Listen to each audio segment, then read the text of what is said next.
안녕하세요. 안녕하세요. 여기는 꿈 다시 보기 채널입니다. 오늘은 왕자의 게임의 한 장면을 우리의 꿈으로 보고 저희의 상상력으로 그 의미를 풀어보는 시간을 갖습니다. 오늘은 시즌 1의 2화 의식을 잃은 브랜과 그를 간호하는 엄마 캐틀린, 거기에 들어온 침입자를 다이어 울프가 막아내는 장면을 다뤄보도록 하겠습니다. 이 장면은 여성들의 심리에서 반복되는 이야기고 다양한 방식으로 변주되어 여성들의 꿈에 나타나기도 합니다. 따라서 이 장면을 캐틀린이 꾼 꿈으로 바라보고 상징으로 풀어볼까 합니다. 이 장면에 나오는 브랜과 다이어 울프 그리고 침입자는 모두 캐틀린의 내면에 존재하는 어떠한 요소들의 형상화라는 점을 기억해야 합니다. 캐틀린을 우리의 자아로 바라볼 수 있다면 우리 안에서 캐틀린의 요소를 찾아보는 겁니다. 가령 의지와 결단력의 주체인 자아의 모습은 캐틀린과 아주 흡사하거든요.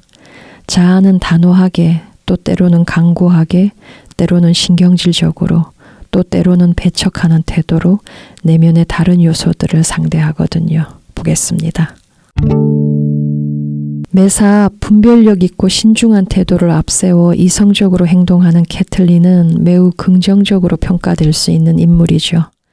대다수의 사람들은 그녀에 대해 현모양처로 칭송하기를 주저하지 않을 겁니다. 캐틀린은 남성이 누리는 지위를 탐하지 않고 제한된 자리를 두고 남성과 경쟁하지도 않으면서 조용하게 남성을 보좌하기 때문입니다. 자신에게 주어진 자리에서 이탈하지 않고 한치의 소홀함도 없이 의무를 다하는 인물이기 때문입니다. 그런데 삶이란 참으로 복잡 미묘하게 돌아가기 마련이고 그 개인이 살아내야 할 다음 여정을 재촉합니다. 캐틀린의 여정은 어떻게 시작되었는지 보겠습니다.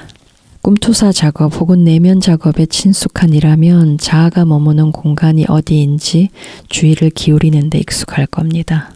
내적으로 자아가 어디에 머물러 지내는지 그 점을 살피는 데서 내면 작업은 시작되기 때문입니다. 캐틀린은 현재 자신의 아들 브랜의 방에 있습니다. 상징적 차원에서 어린아이는 우리의 가능성, 아직 살아내지 못한 잠재력 또는 비전을 뜻하는 것입니다. 브랜은 추락하여 중상을 입었습니다.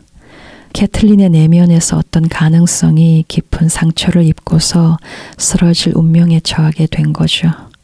실제 브랜은 특별한 능력을 가진 젊은이로 성장해 갑니다. 브랜을 캐틀린의 꿈에 나타난 존재로 바라본다면 캐틀린의 내면에 브랜의 요소가 있는 것입니다. 그 비범함이 캐틀린의 내면에 존재한다는 뜻이죠. 그 점이 밝혀지기 위해선 그녀가 마주해야 할 존재가 있습니다. 다이어 울프일 것입니다.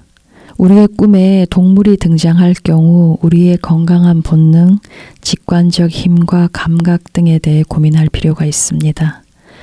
캐틀린은 평소에도 다이어 울프라는 존재가 썩 달갑지는 않았던 것 같습니다. 자신과 멀리 두고자 했는데 신경에 거슬렸기 때문이죠. 캐틀린을 우리의 자아로 바라본다면 자아가 직관과 본능의 영역을 대하는 방식에 대한 은유를 하겠습니다. 캐틀린과 브랜이 있는 공간 밖 저 아래에서 다이어 울프가 쉴 새 없이 울고 있습니다. 캐틀린은 그 울음소리를 질색하며 몸서리치죠. 이 장면은 자아가 익숙치 않은 내적 요소에 대해 얼마나 신경질적으로 반응하며 거부하는지를 썩 잘 보여주는 것입니다. 인생이라는 고된 행군을 하다 보면 돌부리에 걸려 넘어지거나 깊은 수렁에 빠지는 일은 다반사인데요. 그러나 나쁜 것 속에는 언제나 좋은 것들이 숨어 있고 불운과 행운은 함께 오는 법이죠. 불운에 맞닥뜨린 순간 우리 안에서 우리를 돕기 위한 존재도 깨어난다는 것입니다. 그들은 외쳐대거든요. 내가 너를 도울 수 있다고, 너를 돕게 해달라고, 내가 너를 지켜주겠다고. 다이어 울프의 울부짖음에 담긴 외침은 그런 겁니다. 그런데 내적으로 들려오는 그 외침을 거부하면 상황은 더 꼬여갈 우려가 커져요. 자신을 돕고자 하는 이는 오직 자신의 내면에 존재할 뿐인데 내면적 외침과 요청을 묵살할 때 그것은 무의식에서 세력을 키워 외부의 무언가 혹은 누군가에게로 위험하게 투사되는 겁니다. 대다수의 참사는 그렇게 발생하죠. 쓰라림과 고통은 곱절로 늘어납니다. 참으로 이상한 일이지만 내면에서 들려오는 외침에 대해서 귀를 닫고 싶어하는 이들이 있어요. 그 익숙치 않은 외침에 자아는 압도당해서 냅다 도망치고 싶어합니다.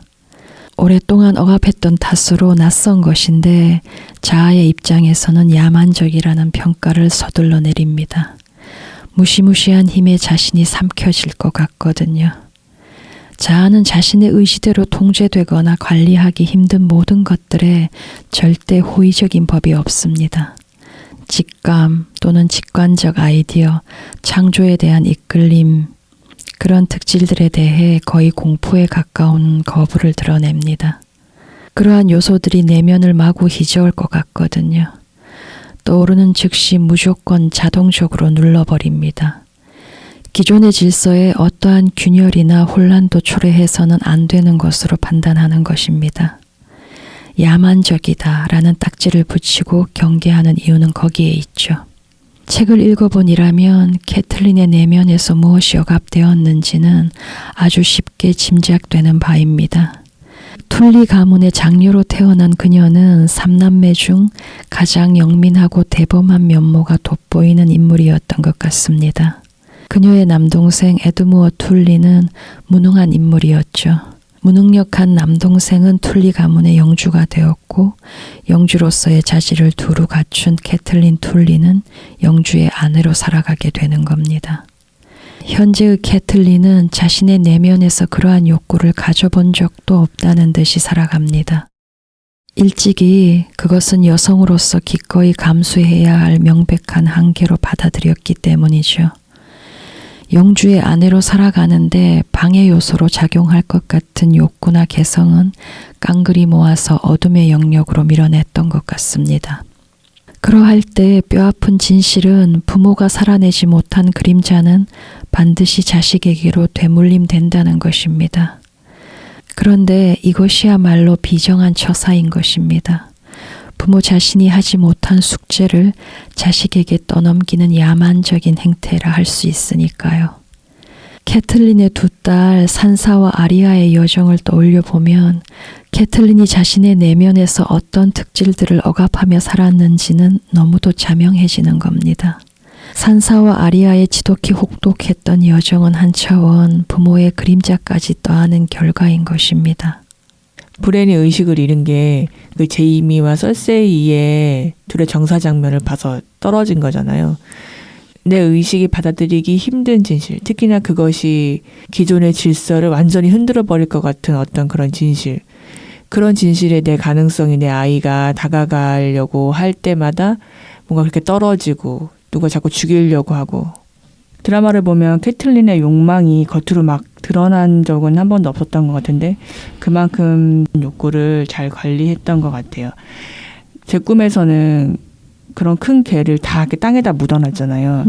그게 내가 원하는 걸 조금이라도 표현하려면 그 개가 내 옆에 있어야 되는데 개와 함께 그것을 지켜내는 걸 선택한 게 아니라 그냥 애초에 그 모든 것을 묻어버리는 게 나한테 더 이롭고 좋다고 해서 그걸 선택을 해왔던 것 같아요. 지금은 내가 그렇게 내려놨고 묻어놨던 게 중요했던 건지를 조금씩 이제 느끼게 되는 것 같아요. 그렇다면 여성이 자신의 내면에서 다이오 울프를 받아들인다는 것의 의미는 어떤 것인가?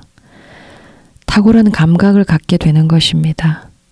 선견 지명을 확보하게 되는 것입니다.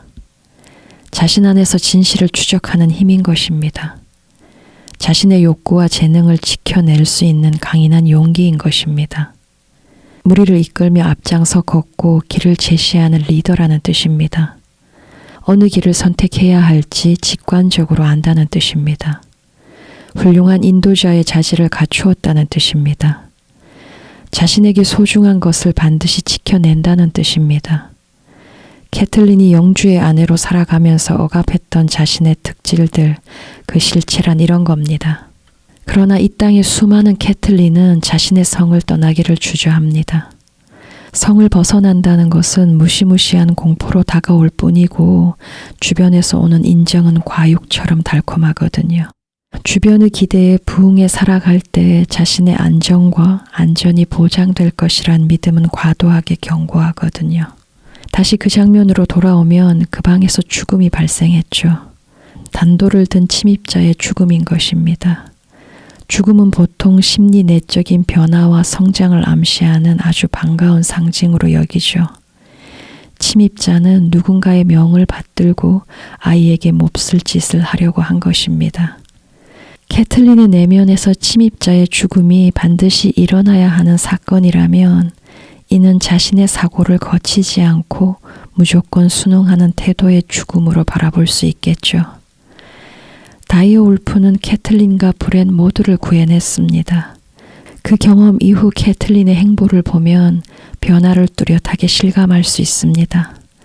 캐틀린은 브렌이 추락한 장소, 즉슨 상처와 고통을 준 공간으로 다시 가보는 용기를 냈습니다. 이것은 결코 가벼이 넘길 수 없는 것인데 우리 내면의 다이어 울프가 우리에게 주는 힘이기 때문입니다. 캐틀린은 상처의 공간을 면밀하게 살펴보았고 그 결과 라니스터에 대해서도 조심스럽지만 합리적인 의심을 갖게 됐죠. 그러자 진실을 추적하는 일이 자신이 해야 할 일임을 알게 되고 그 결단을 감행하기에 이릅니다. 내면 여정이란 이런 것입니다. 이처럼 각자의 내면에 각자가 만나야 할 진실이 있다는 것입니다. 이 모든 절차가 가능했던 것은 캐틀린이 자신의 본능과 직감을 굳건하게 신뢰하기 시작했기 때문이죠. 그 바탕 위에서 새로운 여정이 시작될 겁니다. 그녀는 성을 떠나는 용기와 결단을 냈죠. 떠난다는 것을 물리적 현실로 고려하는 것은 가장 마지막 단계에서 고민해 볼 문제입니다. 떠나는 것의 심리 내적인 의미는 자아가 고수하던 기존의 자리를 떠나는 것을 뜻합니다. 다시 풀면 자아의 낡은 신념이나 태도를 떠난다는 것입니다. 캐틀린의 경우라면 자신의 재능이나 능력에 대해 지나치게 제한된 범위 내로 설정해 둔 채 주어진 소임에 만족하려는 태도인 것입니다. 그러한 태도가 어쩌면 수능과 수동성에 더 심각하고 고질적인 병폐를 낳을 수 있어요. 그러한 태도가 자식들을 어려움으로 몰아넣는 데 기여했을지도 모릅니다. 캐틀린은 그 태도를 내려놓은 겁니다. 그로써 자신의 자녀들과 자신의 성을 지키기 위해 완전히 새로운 방법을 찾아낼 수 있었죠. 캐틀린은 이제 자신의 소중한 자녀들이 각자 자신의 여정에 오를 수 있도록 길을 닦은 것이나 마찬가지입니다.